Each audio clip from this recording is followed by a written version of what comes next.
Greetings, ladies and gentlemen. Today is May 5th. We're going over all of our April Player of the Months as well as another series recap. Let's do it.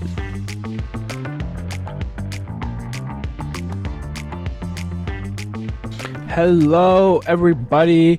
Welcome back to another episode of the Middle of the Order. My name is Steven, and we have got a lot to do today. We're going over my picks for the Players of the Month. I spent a little bit of time deciding how I want to do this. What I came up on was doing an AL and an NL. So we'll have an AL Player of the Month, and we'll have an NL Player of the Month. So we'll have every position. One starting pitcher, a rookie, and then a little DH kind of special spot outside the other 8 positions. So essentially 11 for each division. We'll also take a look at the MLB's Player of the Months, what they had, as well as their team that they upload on their sites. So we'll dive into those as well and see who they picked. But if you are new here and you like what you hear so far, not that we've done anything yet, feel free to subscribe if you're on YouTube or if you're on one of the podcast sites, Apple Podcasts or Spotify. Follow up, rate 5 stars. It helps me out a lot as I continue to do this. We're 1 month in, and we're feeling great. I'm feeling great about it. I hope you guys all had great weeks. I'm a little tired, so if I sound a little different, sorry. I'm sleep deprived. I am bad sleeping habits. We are going to do it, so we're going to have the Player of the Month come first. So for May, June, any other Player of the Months following, those episodes we'll do the Player of the Month stuff first, and then we'll dive into our normal series recap and do everything else there. So again, these episodes will be a little bit longer, but we'll split it up, and I'll try to speed things up as much as I can go. I have a couple players here. Let's dive in. Let's start. We'll go AL. We'll start with our catcher position. So AL, catcher. There's really 2 players that you can compare to and kind of rate off of their stats who had the better month, but I do think there is a clear winner, and it is Jonah Heim from the Texas Rangers. In 72 at-bats, 21 hits, 5 home runs, 20 RBIs, 14 runs. That's good for an OPS of .964. Ali's having a great season as well. Baltimore's doing really well, but Jonah Heim has been just much better numbers-wise, and not as many plate appearances as Adley in at-bats, but he's definitely been a solid catcher. That's the word I was trying to say for the Rangers. So he's going to be our Player of the Month for the month of April. Moving along, first baseman, we got Yandy Diaz from the Tampa Bay Rays. 92 at-bats, 30 hits, 7 home runs, 16 RBIs, 23 runs. That's good for an OPS of 1.020. Other guys you could say, Vlad from the Jays and Vinny Pasquantino from the Royals. He had a pretty good month as well. But Yandy, the Rays are 26-6 now. We'll get into that later, but the Rays are good, so expect some Rays on this list. Expect me to talk about some Tampa Bay Rays, because if they're winning games, their hitters are probably doing really well as well. So Yandy Diaz is your first baseman. Second baseman, we've got Marcus Semien with the Rangers. Now, this one was very close. Marcus Semien just outweighed Brandon Lau. I think Brandon Lau is fantastic. He has the higher OPS. He has more home runs, but Semien overall as a whole, he plays defense better. He's had a lot more at-bats. He's had 107 at-bats, 28 hits, 5 home runs, 23 ribbies, 24 runs, an OPS of .802. Like I said, Lau, better OPS, more home runs, and less at-bats. The reason why is because he doesn't play against left-handed pitchers. They usually platoon him. So it's tricky navigating that, how you take that into factor. I like Brandon Lau a lot, but overall, looking at those 2 stat pages, I did decide to go with Marcus Semien. I think he did have the better month. So we'll leave it there. For third baseman, there's a lot of good players who had great months. Jose Ramirez, Rafael Devers, Josh Jung all had great months of April. But I mean, this one's kind of the unanimous decision. I think this guy's he's had the best month so far. He's definitely, right now, if you stop the season and pick an MVP, it is him, and it is Matt Chapman of the Toronto Blue Jays. 94 at-bats, 35 hits, 5 home runs, 20 RBIs, 17 runs, an OPS of 1.150. I mean, he's the clear winner, MLB The Show, if you guys are gamers. He got the Lightning card, so, MLB The Show thinks he's the best player. We'll take a look at MLB's stuff afterwards and see who they think, but it's pretty clear that Matt Chapman had the best month of April, and good for him. It's a contract year for him, so we'll see what he can turn the rest of the season into there. For the shortstop, this one was a little tricky. No one really stood out. Bo Bichette had some good numbers. Wander Franco for the Rays, obviously some good numbers. But we're going to go with Baltimore player Jorge Mateo. Not a whole lot of bats, 69 at-bats, 23 hits, 6 home runs, 16 RBIs, 19 runs. Good for an OPS of 1.043. This was a guy Baltimore picked up from waivers from the Padres a few years ago.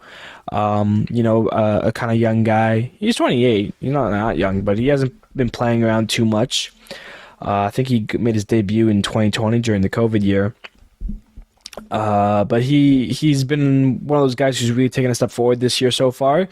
He's played a big impact for Baltimore, and he's had some good numbers to back it up. So, congratulations, Jorge Mateo, best there. For the outfield, I'm just going to name 3 outfielders. It could all be left fielders, all be center fielders. We're just saying outfielders as a whole. We're going to start with Jared Kelenic for the Mariners. He is taking a huge step forward. He's finally starting to be that top prospect that Mariners fans were waiting for. He's looked great to start the season. 84 at-bats, 26 hits, 7 home runs, 14 RBIs, 14 runs. Good for an OPS of 1.3. Big stuff from Kelenic. The Mariners just need to continue winning games.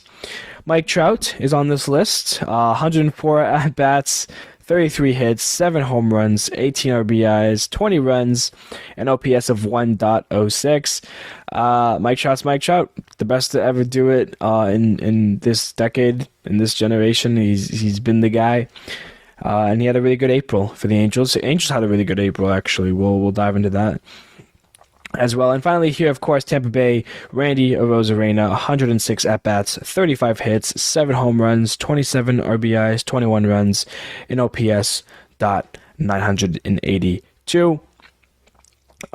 Really impressive stuff from Randy Arozarena and the Rays as a whole. Like I said, they're 26-6, very good, best team in baseball. I predicted them coming fourth, so they put trash in my mouth. They make me look really stupid. Starting pitcher. Now, this is going to be the hardest one, no matter what anyone has to say. There's 4 guys for the AL who kind of stand out as anything. And I spent maybe 10 to 40 minutes. I can't tell you. Like I said, I've lost a lot of track of time here looking over their stat pages. And I couldn't realistically come up with a fair choice. It's just too tricky. You start off Garrett Cole, 5-0. A lot of people will say Garrett Cole should be the AL pitcher of the month, and you can't go wrong with that. Sonny Gray, he's leading the league in ERA. He's allowed the least amount of runs. He's been fantastic for the Twins. Shane McClanahan for the Rays. He's been wonderful. But there was one guy that surprised me on his numbers, and I wanted to name him my starting pitcher. I doubt a lot of you would agree with me because of Garrett Cole. Garrett Cole and Sonny Gray had great numbers. I'm actually going with one of Sonny Gray's teammates on the Twins, Joe Ryan. I was looking at this guy's page, and I was surprised to see how well he has been doing. In 5 games, he was 5-0, 36 strikeouts, only 4 walks. That was what really surprised me. 10 runs, an ERA of 2.81, a whip of 0.81. So really impressive there. I think he was second in whip. The ERA is definitely what kind of people would look at. As Garrett Cole has only allowed 5 runs, I think. Sonny Gray only 3. Shane McClanahan like 6 or 7. So out of the 4, he definitely has the most runs allowed, but he has the least amount of walks given up. He's only thrown 4 walks. throughout those 5 games, those 30-something innings of work there. So yeah, just really impressive stuff from Joe Ryan. He's my pick for AL Pitcher of the Month for April. I think he was great. For our rookie, we mentioned him in the third base category. Josh Jung for the Rangers. He had a fantastic month. 97 at-bats, 27 hits, 6 home runs, 21 ribbies, 17 runs. Good for an OPS of .842. Other guys to mention, Masataka Yoshida. He's having a really good month to start May, and he had a really nice April, finishing it off. He's looked good for Boston, and he deserves some love. As well as Logan O'Hoppe. I think he could have easily won this if he had been healthy, if he had stayed healthy. But yeah, he's not, and it sucks for O'Hoppe. I hope the best for him. But I did want to mention him as well because he was having very good numbers before he got hurt and could have continued those numbers and been the AL Rookie of the Month for me. And now for our special kind of DH slot, I'm going to go with Brent Rooker for the Athletics. That's right, an Athletics player has made the Player of the Month list. 67 at-bats, 24 hits, 9 home runs, 22 RBIs, 14 runs, good for an OPS of 1.262. I mean, every time I did an A series recap, I saw this guy's name, driving in runs, getting on base. So, I looked through his numbers, and it was very impressive stuff. I think he deserves some love. I think the A's need a win. So, Brent Rooker, you're our special player of our month. Good for you. So, those are our AL players of the month. Jonah Heim, Diaz, Simeon, Chapman, Mateo, Kalanick, Trout, Randy Rosarena. You don't need me to go through them again. But yeah. Really good stuff there. Some close ones. Like I said, Brandon Lau easily could have taken Simeon down. But yeah, moving on. We're going to the NL, and we're going to start with catcher again. And it is no competition here. It is Sean Murphy, without a doubt. There's no other catcher that can compare to the month that Sean Murphy had. 73 at-bats, 20 hits, 6 home runs, 16 RBIs, 16 runs, an OPS of 1.34. Really good stuff from Sean Murphy. Props to the Braves for bringing him in. He's been a fantastic catcher. The A's could use someone like this. Obviously, it's straight from the A's. Moving on, first baseman Rowdy Tellez for the Brewers. 82 at-bats, 21 hits, 8 home runs, 20 RBIs, 14 runs, good for an OPS of .910. Paul Goldschmidt and Freddie Freeman both deserve some love. Both had really good months. Obviously, they're two of the best first basemen in the game. But looking at the numbers, I thought Rowdy Tellez kind of outplayed them a little bit. Definitely outslugged them. He's been having a really good month to start the year for the Brewers. And I think he deserves it. So Rowdy Tellez is your April Player of the Month there.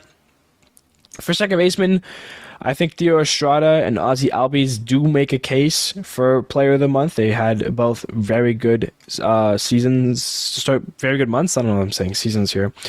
They both had good months, but Luis Arias definitely deserved it. 82 at-bats, 36 hits, only 1 home run, but 10 RBIs, 11 runs. He only struck out 4 times, which is absurd.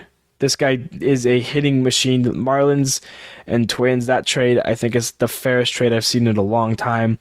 His OPS is 1.49. Really good stuff from Arias.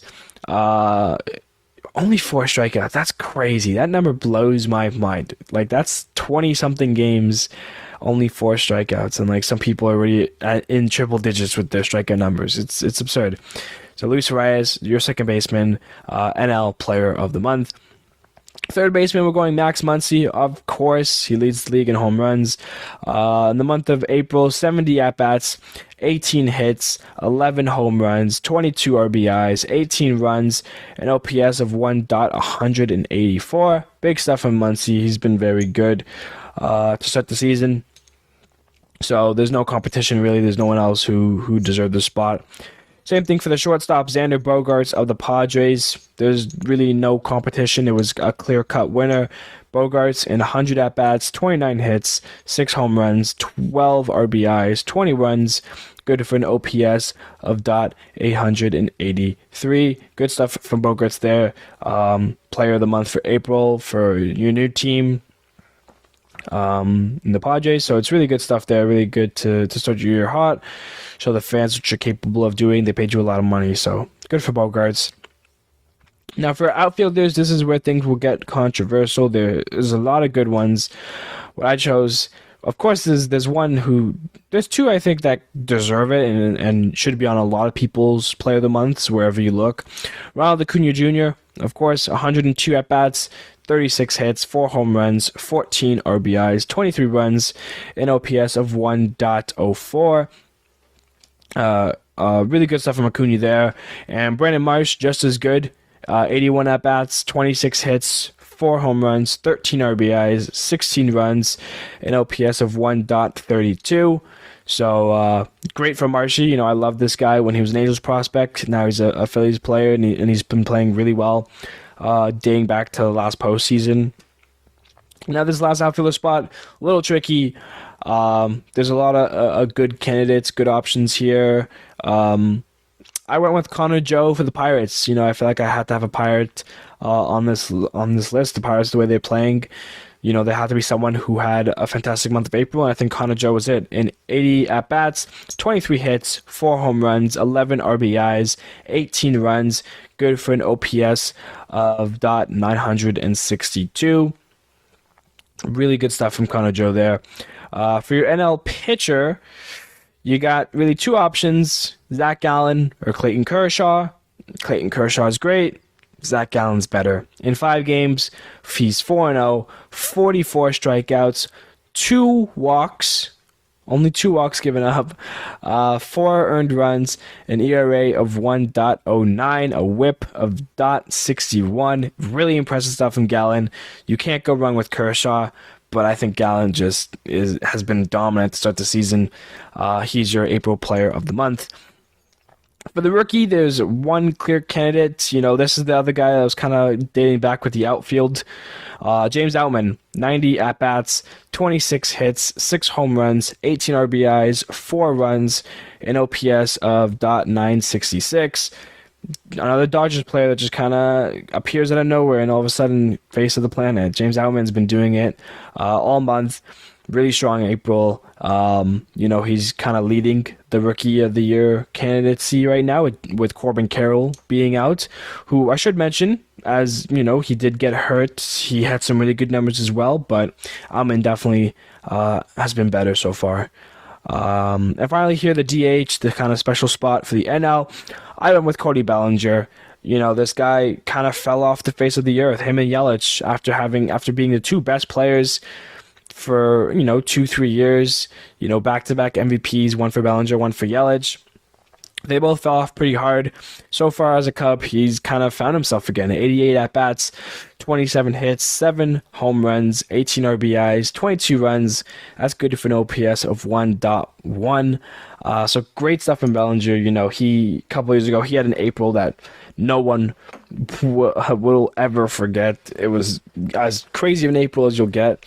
So it's good to see him having another April here. Good to see him kind of finding himself again with the Cubs. So Cody Bellinger is your special DH. Those are my players of the month. Really quickly, we'll take a look at MLBs. MLB, their player of the month, they have Matt Chapman for the AL, and for the NL, they have Ronald Acuna Jr. So 2 guys that were on my list as well. Pitchers, they have Garrett Cole and Clayton Kershaw. So obviously, I went with Ryan and Gallen. I don't think Cole and Kershaw are the wrong answers. I think Cole is the right answer, but I feel like Ryan was just really good. It was a couple of runs. Those runs were, lucky home runs, things like that. So either or, but Garrett Cole and Clayton Kershaw for MLB. For the rookies, they have Josh Jung and James Outman, same as me there. And for relievers, I wasn't going to do relievers because there was just too much to find. But they have Felix Bautista for the Baltimore and Josh Hader for the Padres. This is what I don't get about MLB. So those were their kind of players of the month, just kind of ones and ones. They also do a team of the month. They grab a player and make a team, right? The catcher, they have Jonah Heim. First baseman, Yanni Diaz. Second baseman, Luis Arias. Shortstop, Xander Bogaerts. Third baseman, Matt Chapman. Left fielder, Jared Kelenic. Center fielder, Brandon Marsh. And right fielder, Ronald Acuna Jr. They have Max Muncy as DH. And the starting pitcher is Garrett Cole. Now, they also have a relief pitcher that they add to this, and this is what throws me off, because Matt Chapman's there, Acuna's there. Obviously, they have one pitcher, so they chose Cole over Kershaw. The rookies make sense that they're not always going to be there. But the relief pitcher, it would make sense that it's either Felix Bautista or Josh Hader. No, they chose David Bednar, who had a great month of April, yes, but then why is Josh Hader the reliever of the month on your, official stuff, but then for the team, you chose Dave Bednar? It doesn't make sense to me. But Dave Bednar is your reliever pitcher, so that's what MLB has as the players of the month for April. So very similar stuff there. Everyone that they had, I mentioned and picked as mine. So yeah, it was some clear-cut winners, a couple close calls. I think the closest one was Simeon and Lau for me at second base for AL. But yeah, there is your April player of the months. Moving right along here, we're going to start our actual usual episodes, even though it won't be so usual. I've taken off a couple segments that I would usually do just to speed things up. We're not going to have a game of the week. We're not going to do any kind of major baseball news talk. Anything like that. We're going to keep it short and sweet. We'll do our series recap, talk about some outstanding performances. We will have our hot and cold, and then that will pretty much wrap up the episode there. So we're going to dive right on into our series recap, and we're going to start really quickly without the music. I'm just going to talk about it really quickly. The Braves and the Mets, this goes back to last week, so we're going back exactly a week. Friday, the first game, the Braves scored 4 in the 5th with Matt Olson, 3-run home run. The game was then called off because of rain, so they didn't play the last 4 innings, but the Braves do get the win. It's going to be interesting looking back at that in September when it's close. Saturday and Sunday were then rained out, so one got moved to Monday to be a doubleheader as part of the 4-game set. The other one got moved to August 12th, so that one's going to be played a little bit further on. So now this is a 3-game set, essentially, with a doubleheader on Monday. And it's a home run party. Sean Murphy hits not only 1, but 2 home runs, 6 RBIs in the game. Karen Pillar, Ronald Acuna also going deep. For the Mets, Pete Alonso, Brett Beatty, Eduardo Escobar. Braves do win that game 9-8. And then Eddie Rosario in the second game, bases clearing double, gives the Braves the lead. But the Mets scored 2 with a double from Francisco Alvarez and a home run from Jeff McNeil. The Mets win that last game. They win it 5-3, but the Braves win 2 of the 3 there. So that was that series that should have been done last week. Didn't do it. Did it today. Time for our actual series recap. Starting off our actual week of baseball, and oh no, Blue Jays. This series was not a fun one there in Boston. Taken on to the Red Sox, jumping into the 9th inning in this one, tied at 5. It's Alex Verdugo with the walk-off home run off of Romano for the win. The Red Sox take it 6-5. Game 2, Blue Jays score 6 runs in the 5th, including a Dalton Varsho 3-run home run. But Boston chips away little by little. They score a run in 5 straight innings. And it's Connor Wong who hits 1 home run to tie the game in the 6th inning. And then another home run in the 8th inning to give Boston the lead. And they would win it as they take it 7-6 there. In the 3rd game, Vlad and Varsho, they homer early for the Jays. But Boston scores 6 straight runs. And again, scoring in 5 straight innings as they take another game in Toronto. Another game versus Toronto in Boston. That one 8-3 there. And in the final game, Boston scores 5 in the 2nd Vlad hits another moonshot home run, but it's nowhere near what the Jays need. Devers, he hits his 150th home run of his career. The Red Sox sweep the Jays 11-5, so after a 6-game winning streak for Toronto, the Jays, they are on a 5-game losing streak after the sweep. Not fun, not fun. Guardians and Yankees, ALDS rematch of last year. The Yankees have a 2-0 lead heading into the 9th, but the Guardians rally 2-run single from Josh Naylor and a bases-loaded walk to Mike Zunino. The Guardians steal that one, win it 3-2. In Game 2, it's home runs from Anthony Volpe and Willie Calhoun that helped the Yankees score 4 straight. They beat the Guardians 4-2. And in the final game, Willie Calhoun, his second home run of the year on back-to-back nights, as well as a single in the 9th, help sends this one to extras, where it's Jose Trevino who walks it off with a base hit to center. The Yankees celebrate the series win. They take it 4-3 there. Pirates and Rays, the best in the AL versus the best in the NL.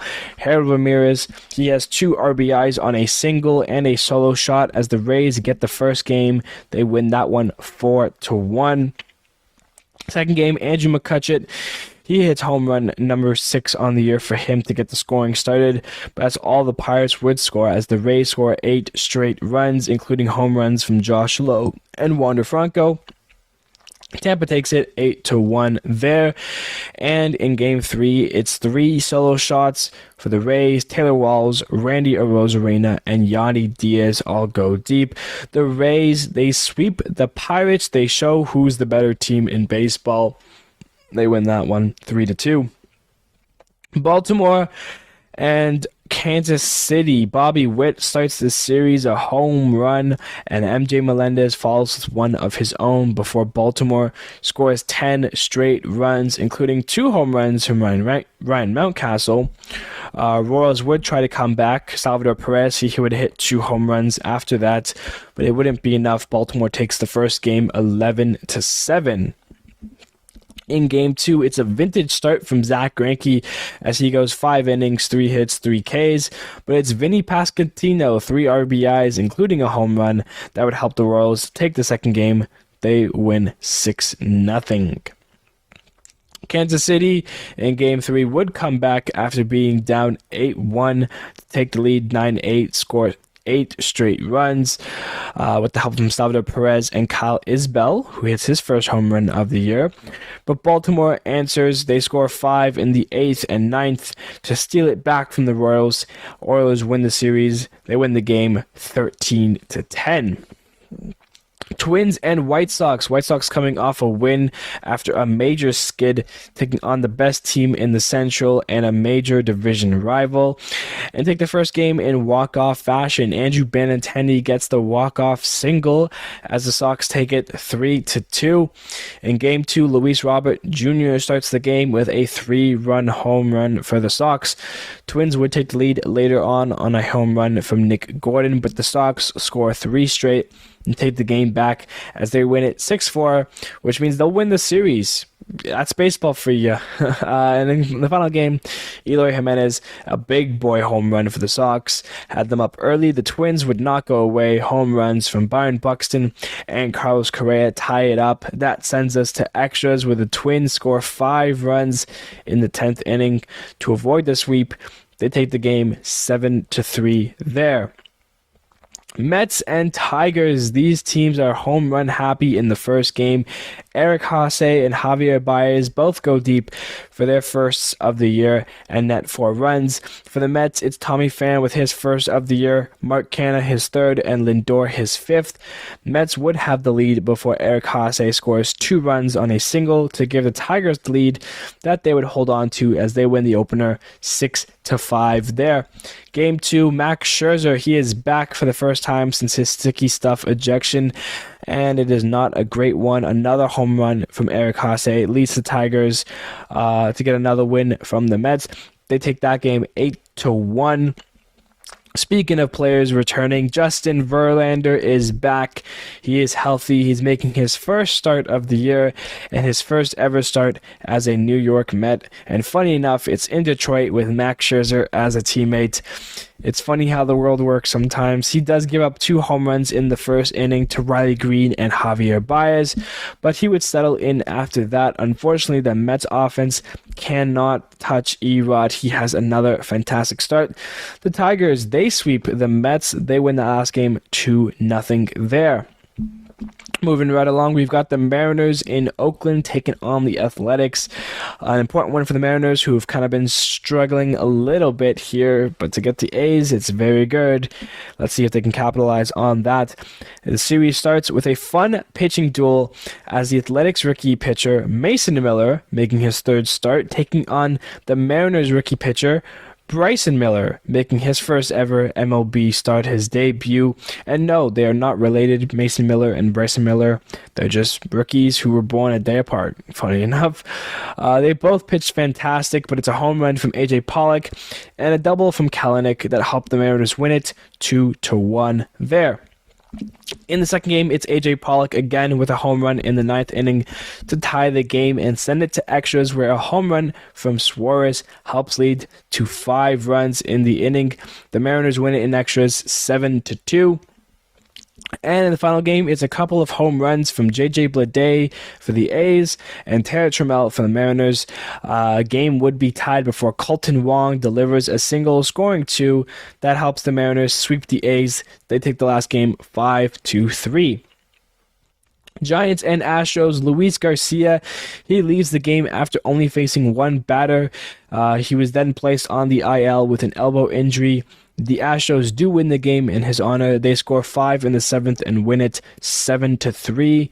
In Game 2, Anthony Desclafani, is he coming back? He has a fantastic game in Houston as the Giants score 2 runs on a Jock single and a Blake Sabol double to take the game 2-0 there. Game 3, despite a late push by the Astros with a home run from Alex Bregman, the Giants hold on to win the game with a late home run for Wilmer Flores. They'll take the game and the series. They'll win it 4-2.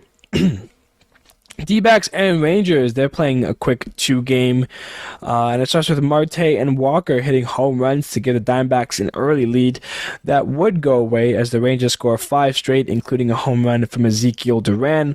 The Rangers take the opener 6-4, and in the other game, Josh Jung, Jonah Heim, and Leody Tavares homer for the Rangers, but the D-backs get more firepower. Bombs from Ketel Marte again, Christian Walker again, he has 2 in this game, and Lourdes Gurriel Jr. Diamondbacks win. They split the series 1 apiece. They win it 12-7. Braves and Marlins, Ozzie Albies homers off of Alcantara. Bryce Elder, blanks the Marlins as the Braves take it 6-0. Very good start from Elder, unlike Alcantara, who again struggles. The Braves core in Game 2 hitting bombs. It's Ronald Acuna Jr., it's Ozzie Albies, it's Austin Riley. All 3 go deep. Marcell Ozuna, he has 2 home runs, including a grand slam. The Braves out-hit the Marlins. They win it 14-6. And in the final game, home run again from Marcell Ozuna, and Matt Olson joins the home run parade this series. They both homer. That helps the Braves win. They sweep the Marlins, but Acuna leaves the game after getting hit by a pitch, so not fun there for the Braves. They do sweep, however. They win it 6-3. Cubs and Nationals, Dansby Swanson and Ian Happ both go deep to help the Cubs win the first game of the 4-game series. The Cubs take the first game 5-1. After Patrick Wisdom hits a home run, tied the game up, the Nats score 3 in the 7th to give them the lead. They would hold on to that one. They take the second game 4-1 there. Jake Irvin has a nice debut for the Nats. He goes 4 1/3 innings pitched, 2 hits, 1 run, 3 Ks, and the bullpen holds the Cubs. Stroman pitches really well for the Cubs. 6 innings, 5 Ks, 1 run, but their bullpen blows it. Did I say the Cubs earlier? The Nats bullpen holds the Cubs. The Cubs bullpen blows it. The Nats win the game 2-1. Nationals 2-1. And the final game, Lane Thomas has a 3-run home run in the second inning. The Cubs would tie it up, but it's Alex Call who calls game as he launches a walk-off home run in the ninth inning. The Nationals win 3 straight after losing the first game. They win the series, and they win the last game 4-3. Angels and Cardinals, a big 3-run home run from Taylor Ward helps lift the Angels past the struggling Cardinals as they take the opener 5-1 there. Game 2, it's home runs from Nolan Gorman and Dylan Carlson for the Cardinals, but they'll cancel out with home runs from Brandon Drury and Jake Lamb of the Angels. It's the home run by Mike Trout that seals the deal for the Angels. They take it 6-4. In Game 3, the Angels score 11 straight runs in 3 innings of work. As they take the series, they sweep the Cardinals, who continue to look bad and play worse. They take that last game 11-7. Reds and Padres. Tatis, his first game back at Petco Park. Ha-Sung Kim, he goes yard. And Blake Snell picks up his first win of the year. The Padres take it 8-3 there. In the second game, Jake Fraley ties it up in the 8th. We head to extras where it's Jonathan India. He gets a base hit that scores a run. Padres, they cannot answer. The Reds win it 2-1. And in Game 3, it's the 29-year-old rookie for the Padres, Brett Sullivan. He hits his first MLB home run as the Padres take the final game in the rubber match and win it 7-1. Brewers and Rockies. It's a home run from Ezequiel Tovar and Elias Diaz that would help the Rockies take the first game 3-2. Late home runs in Game 2 from Charlie Blackmon and Chris Bryant propel the Rockies to another win. That one 7-1. And in the final game, the Brewers, they start using the long ball. Christian Yelich, a leadoff home run. Ray Tellez and Tyrone Taylor, they also go deep. But the Rockies scored 9 straight runs in the 7th and the 8th as they get the comeback win. They sweep the Brewers. They take it 9-6. And lastly here, the Phillies and the Dodgers. The Dodgers have their hitting shoes on as they get home runs from Will Smith, David Peralta, Jason Hayward, and Mookie Betts. They score in all but 1 inning. They take the first game 13-4. Game 2, Julio Urias has an amazing outing as the only hit he gave up in his 7 innings of work was a solo shot to Trey Turner. Freddie Freeman, he hits his 10th home run of the year for the Dodgers. They score 9 runs in the last 2 innings and demolish the Phillies again, this time by a score of 13-1. And in the final game, Bryson Stott ties the game in the 9th with a single. But Max Muncy launches a grand slam to walk it off. The Dodgers sweep the Phillies and win it 10-8. Busy week in baseball in terms of the brooms. 8 teams sweep. That's the majority. The Rays, the Braves, the Angels, the Rockies, the Tigers, the Red Sox, the Mariners, and the Dodgers all sweep this week. Really great stuff there. Let's start really quickly here. Outstanding performances. There's quite a lot that I want to mention. Let's start with Bryce Elder for the Braves. 7 innings pitched, 3 hits, no earned runs, no walks, and 6 Ks there. The Millers. Bryce Miller and Mason Miller. That game, that pitching duel was really great. Bryce Miller for the Mariners. He made his MLB debut. 6 innings pitched, 2 hits, 1 earned run, no walks, and 10 Ks. And then Mason Miller for the Athletics, his 3rd start, 7 innings pitched, no hits. He no-hit the Mariners for 7 innings, no earned runs, 4 walks, and 6 Ks there. Remember, they're not related, but it's funny enough that they're born a day apart. Bryce Miller is born August 23rd, 1998, and Mason Miller is born August 24th, 1998. So pretty funny there. Zach Eflin for the Rays, 7 innings pitched, 3 hits, no runs, no walks, and 10 Ks. Very strong stuff there. Eduardo Rodriguez. It seems like I've been talking to this guy a lot for outstanding performances. 8 innings pitched, 2 hits, no runs, 1 walk, and 9 Ks against the Mets. Very strong stuff there. Lucas Giolito against the Twins. 7 innings pitched, 2 hits, 1 run, 3 walks, and 7 Ks. It's good to see him kind of start to find himself again. Hopefully he can continue that kind of stuff up. Julio Urias with the Dodgers, 7 innings pitched, 1 hit, 1 run, of course the Trey Turner home run, 1 walk, and 10 Ks there. And then finally, Anthony Desclafani. I remember this guy as a Red dealing up against players, so it's good to see him have a start against the Astros. 8 innings pitched, 3 hits, no earned runs, no walks, 3 Ks. But yeah, those are your outstanding performances. And remember here, we're not going to do game of the week or stat leaderboard. We will be doing our hot and cold. So for the hots, Juan Soto for the Padres, 8 for 17, 4 doubles, a home run, 8 RBIs, 2 runs, 8 walks, an OPS of 1.522. Eloy Jimenez, he's batting 500. 12 for 24, 2 home runs, 8 RBIs, 5 runs, an OPS of 1.348. Christian Walker for the Diamondbacks, 9 for 22, 4 home runs, 10 RBIs, 7 runs, good for an OPS of 1.458 there. Masataka Yoshida, we mentioned him a little bit, 12 for 28, 2 home runs, 8 RBIs, 8 runs, an OPS of 1.270. And finally here, Ozzie Albies for your Braves, 10 for 24, 5 doubles, 2 home runs, 3 RBIs, 3 runs, an OPS of 1.315 there. Those are your hot players. For your cold players, Trevor Larnach for the Twins, 3 for 19, 11 strikeouts. Willy Adames, he's 2 for 24 with 9 strikeouts for the Brewers.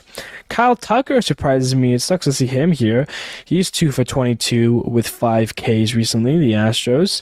Ahmed Rosario with the Guardians, he's 4 for 26, 10 strikeouts. And Joey Gallo for the Twins, 1 for 17, 8 Ks there. So definitely not what you want to see if you're a Twins fan. Trying to quickly finish things up here. We're going to go through our upcoming series really quickly. And we've got some fun ones for the weekend. Yankees in Tampa taking on the Rays. Always a fun matchup when those two teams are at it. Twins and Guardians, they'll play off. A's and Royals. Rangers and Angels. So 2 really strong teams in the AL West there. Astros and Mariners, a little ALDS rematch of last year. Oilers and Braves, Red Sox and Phillies, Rockies and Mets, Marlins and Cubs, Tigers and Cardinals, White Sox and Reds, Blue Jays and Pirates. That's another fun one. The Brewers taking on the Giants, Nationals and Diamondbacks, and of course the Dodgers and the Padres. Another NLDS rematch, a very fun one for the NL West there. Dodgers and Padres. Those are your upcoming series there. And finally, to end things off here, our playoff predictor. I did change it up a little bit how we're doing it, though. Instead of me just predicting or, saying who's going to win and picking it that way, I had a wheel to come up with it. So, just 50-50, spin the wheel. That way we have some more upsets, some more things. It's out of my control. So it's just a little bit more fun for everybody. And we're going to start with that. The Jays and the Angels, they're both tied for the 3rd seed in the AL in the wild card. So they play a 1-game tiebreaker that the Angels win. The Angels then go on to play the 3-seeded Twins, which the Twins do win.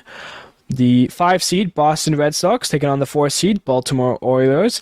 And it is the Red Sox who beat Boston there. They move on to the ALDS. Twins and the Rays, and it's the Rays who win that. Red Sox taking on the Rangers. The Rangers win that one. So our ALCS matchup is the Rangers and it's the Rays. And it's the Rangers who win. They're off to the World Series. Checking in on the NL, the Padres and the Dodgers, they face off 6-seeded Padres, 3-seeded Dodgers. funny enough, that's how the world works. The Dodgers do win that game there. The 5-seeded Diamondbacks taking on the 4-seeded Brewers, and it's the Diamondbacks who beat the Brewers. They're off to another division series. The Dodgers taking on the Braves, a little rematch from last year. And the Dodgers do win that one, so they're off to the championship series. Diamondbacks in Pittsburgh taking on the Pirates. That's a fun matchup. If that actually happens, man, oh my. It's the Pirates that do win that one, though.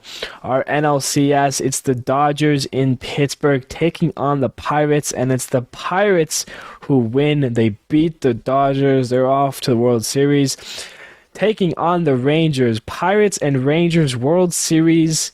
And it's the Pittsburgh Pirates are your 2023 champions. Wouldn't that be a story? Speaking of stories, that was this episode, a long one here, coming up on the 45-minute mark. Thank you guys so much for listening. If you're new here, you like what you heard, feel free sticking around. Helps me out a lot. But yeah, I will see you guys on Monday for another series recap of the weekend that was baseball. Thank you guys so much. Have yourself a wonderful weekend.